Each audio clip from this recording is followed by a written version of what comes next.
Cube Radio. Salut, c'est Charles Dran avec l'équipe dans 5 minutes. On s'intéresse aux sciences, à l'histoire et à l'actualité.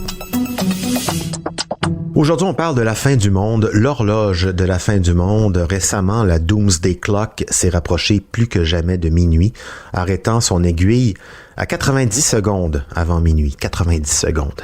Qu'est-ce que ça signifie? C'est quoi cette horloge? Et qui décide de l'heure qu'elle affiche? Voici Sophie Croteau. La Doomsday Clock, ou horloge de la fin du monde, est un symbole qui représente à quel point l'humanité est près de son autodestruction suite à une catastrophe qui serait causée par ses propres inventions. Mais c'est aussi une vraie horloge physique qui ne peut être touchée que par le comité du Bulletin of the Atomic Scientists.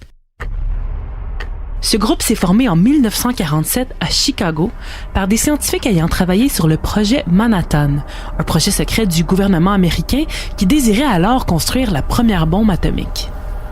Quelques années plus tôt, en 1945, plusieurs scientifiques du projet signent 2 pétitions s'opposant à l'utilisation de la bombe, jugeant qu'elle était un réel danger pour la survie de l'humanité. Mais le gouvernement ne les écoute pas et bombarde Hiroshima et Nagasaki au mois d'août de la même année.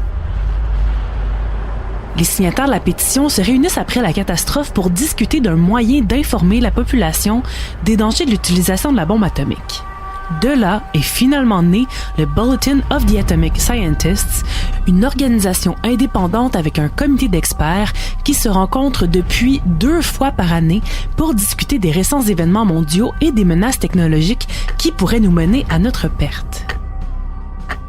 En juin 1947, cherchant une image forte pour la couverture de leur magazine, le comité fait appel à l'artiste visuel Martil Langsdor, qui propose l'idée de l'horloge afin de rendre le sentiment d'urgence face à la menace nucléaire.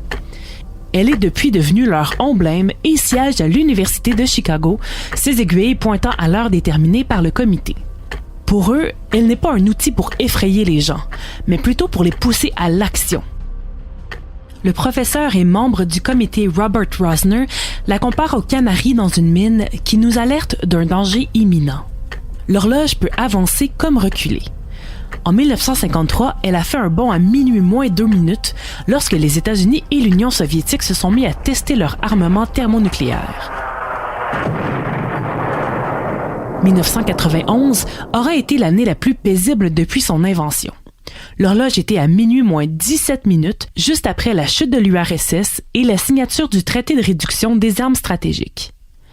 Mais depuis, elle ne fait que se rapprocher de plus en plus de minuit. Today, the members of the Science and Security Board moved the hands of the Doomsday Clock forward.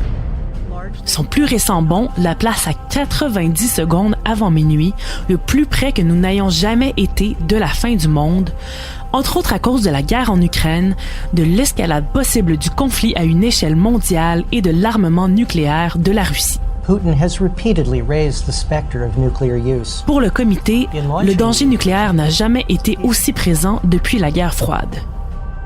En 2007, le comité a aussi ajouté les changements climatiques à sa liste de menaces, comme ils sont causés par l'homme et produisent chaque année des dommages catastrophiques sur la planète qui affectent une immense partie de la population sur Terre.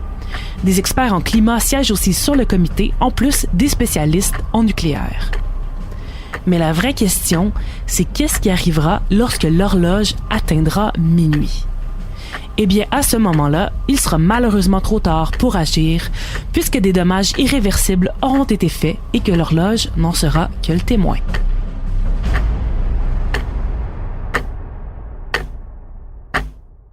Ouais, je pense qu'en 1947, quand on est arrivé avec le concept de cette horloge du Doomsday Clock dans le but de sensibiliser, je pense pas qu'on imaginait qu'on allait 70 ans et quelques plus tard la positionner à seulement quelques secondes de la fin du monde. 90 secondes, c'est rien.